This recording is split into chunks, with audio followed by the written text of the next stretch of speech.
again, I'm going to come back to creativity. I think, and I've said this to several of you, I think the world is a boring place if it's just black and white. If you are just white and I am just black, we miss out on stories of how Irish people were treated, how Polish people were treated, how Polish Jews were treated. And when you embrace the hyphen, right? So if we have Polish Americans talking to African Americans, talking to Irish Americans, talking to Native Americans, talking to French Americans, right? You will understand that when you zoom out in the story of humanity, we all have exponentially more in common than we do have differences, right?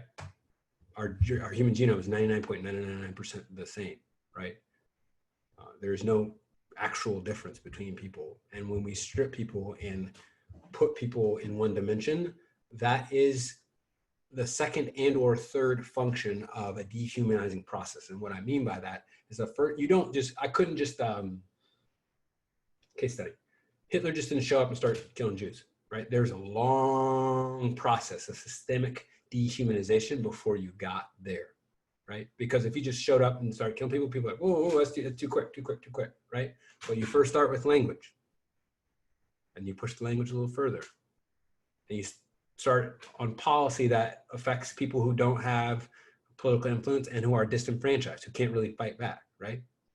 We see this with who are the kids, right? Some Rose brought it up earlier, but black and brown foster kids with no parental supervision in the criminal justice system. Who's going to advocate for those kids? Nobody. So you can pick on those kids, right? And then you can have a law, a process that targets those kids, and then you slowly move it, and then you end up with these atrocities, right? Because they're systematic, small steps that each individual step doesn't feel out of bounds, and if it does, you see this all the time in our current politics, where an absurd push, and then, oh, I'm sorry, that was a joke. I was just joking. I didn't mean that. I was just joking, right? But the fact of the matter is the damage done by that joke, the damage done by that idea has already set the front line. So you can back up and be like, actually, I'm here, but in reality, the pain is here. You keep pushing that further down the scale of dehumanization, and then you end up with these tragedies, right? I'm talking about the Khmer Rouge, I'm talking about the Holocaust, I'm talking about the Armenian genocide, right? You're talking about what happened in Kosovo, right? So there are a number of examples where you see the slow, systematic dehumanization of folks. And to combat that, we have to be in relationship, in community, understanding each other's stories and appreciating those stories. So if you mentioned 3 circles, right? Three circles with an overlap and a Venn diagram here. My understanding, it's not my definition, but the working definition of racism is the combination or the intersection of prejudice, power, and history. And that intersection is what combines racism, right? So prejudice, power, and history, right? So anybody can be prejudiced, right? In some ways, prejudice is quite good, right? Right, like I'm like pretty prejudiced against fire, right? Prejudice in a lot of situations helps me, right? Like if a dog is snarling at me through a fence, I'm gonna have some prejudice there, right? So prejudice is just what it is. But when you combine it with the power to do something about that prejudice, and then you have history, and this is where people tend to get confused about the systemic piece, that historical piece, that is what we call systemic racism. And then that is what has been the animating force for our country's history, right? And again, bias is different, right? We can all have bias. We are all by definition biased folks, but racism is the ability to combine all 3 of those powerful functions aimed at one target.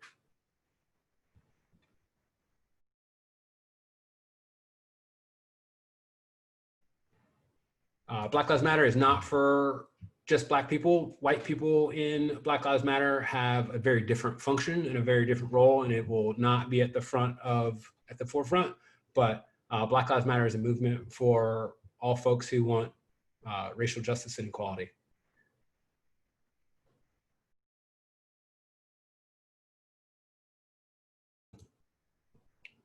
Yeah, so like the history of what people who look like me have been called, right, starts with the first people who could figure out boats and sail across big bodies of water, right? Those people were the Portuguese and the Spanish, the French and the English, right? Three of those four.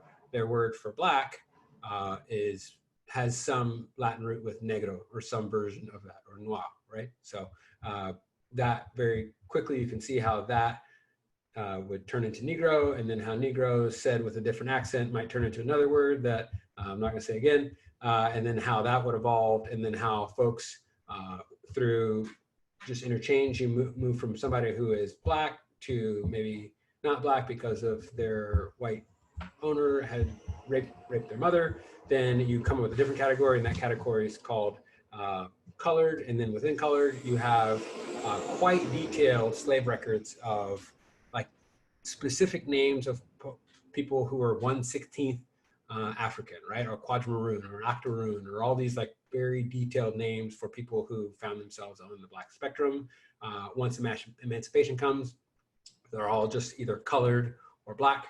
And then you come up to like the Black Power movement when my dad was young, right? Say it loud, I'm black, I'm proud, because at that point, black was an insult, right? Because in a white supremacist system, everybody wants to be white, white is good, and black is bad. So if I call you black, I'm functionally calling you black. So then people say, okay, I want to be, say it loud, I'm black and I'm proud. You have the James Brown song where he talks about say it loud, I'm black and proud.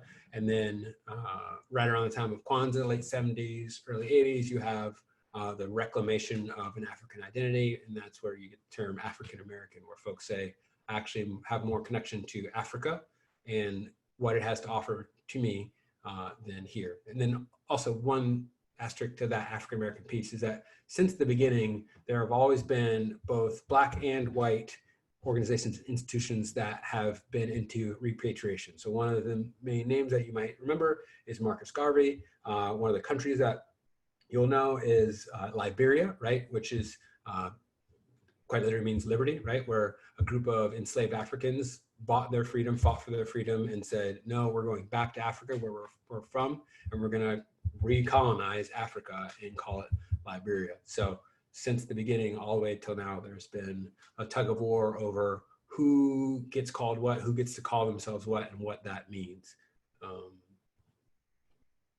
So it's not super surprising that 400 years later, we're like, what do we call each other? Yeah, because, yeah, and I think when you're living in craziness, it feels crazy because we are living in craziness, and people have misused their creativity and intelligence to rationalize crazy. And you see it happening today. Like, this is crazy. And we're using all of our creative might and all of our intelligence to rationalize this thing as crazy. And then we leave us 400 years later asking questions like, do I call this person Negro, African-American, colored, or black? Because we're trying to fit something that is illogical into a system that doesn't work, right? And that's why you have to force it in there, because at the heart of hearts, we know it's not supposed to be that way, right? And like, here's another thing too. I pulled up this quote, one of my favorites ever. Thomas Jefferson, that dude, whew, he is, got a lot of feels about him, right? Writer, all the things, da da da da. One of the lies that you will hear in not every, but a lot of history classrooms is that they didn't know. They were doing the best in their time. You know, they were just a man at a time. I'm going to quote Thomas Jefferson, the same dude, everybody's created equal, and also had quite a few enslaved concubines that he raped on a regular basis. These are his words, not mine, his words, Thomas Jefferson. As it is, we have the wolf, slavery, by the ears. We can neither hold him or safely let him go. Justice is on one scale and self-preservation is on the other. Right? So this is a founding father. This is a dude who set up the whole system, who knew it was messed up and redacted his own history to say, oh no, we didn't know. We didn't know. When in his own journal, it says, you had a wolf by the ears, and that wolf was pissed off, rightfully so. And do we let the wolf go or hang on to it? And he chose to hang on to it, right? And that's his decision. I can only judge a man by his action and his words. Those are his words. Maya Angelou, another hero and poet, says, believe people the first time they tell you who they are. So when this man tells me who he is, I'm going to believe him.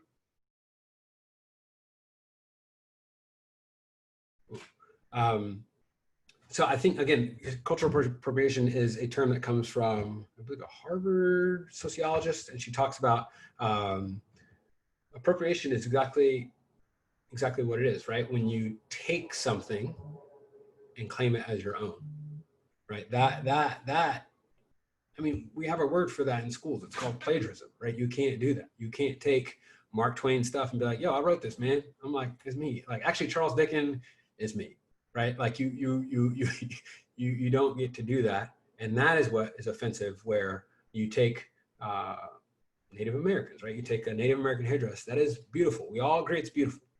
But that item has a very specific sacred function in a culture that you couldn't name, much less understand. And to take that item and wear it to a concert and have that item get beer and sweat and all the other things that would get on top of it because you thought it was cool, I hope we can all agree and see how that would be profoundly disrespectful, right? Whether you just wouldn't do that to a Torah, right? You just wouldn't walk into a Jewish synagogue and say, hey, let me grab your sacred Torah and be like, I just want to read a book. Like, I'm just going on the beach and read a book. Like, you just wouldn't do that to that item. And that is often what happens with cultural appropriation. Again, coming back to creative beauty, one of the great things about humans is that we all have a bunch of stuff to offer. And I think you see this most beautifully in music, right? Where you see instruments from over here combined with instruments over there, and they come together and make fascinating new sounds, right? What's the difference between that and cultural appropriation, right? It's when a jazz musician says, hey, I got this riff or these patterns from the Mississippi blues and this person in particular, and I brought it here and combined it with here. And as I brought it here and combined it with a backbeat from Appalachian music, I also brought along the person that helped me from Mississippi. That's the difference in cultural appropriation, right? When you take something, do you bring along the people? When you take something and profit from it, do you bring along the people in that process, right? Where it's like, do you go and take this idea and be like, oh, actually, I came up with it. That's actually not what happened. What is offensive, and I hope we can understand this, is when that is taken and then claimed as your own when you know it's not your own, right? When Elvis does the boogie woogie, like he stole that from Memphis blues musicians, right? And like, had he brought those people on in 1940s, 1950s, 1960s to be his backup players, or even to play with him, or even to co-write a song, I think I would have less issues with Elvis's or even the Beatles, right? But when those people go in, take something, quite literally whitewash it, sanitize it for a white audience, and say, actually, I came up with this on a walk. That's BS. That's BS, and that's what people, rightfully so, get upset with cultural appropriation, with me. And I could not tell you how much I appreciate it that you came into this space. And if you have questions, let me know. But it's good to see old faces, new faces, faces in between. I thank you just for listening. So.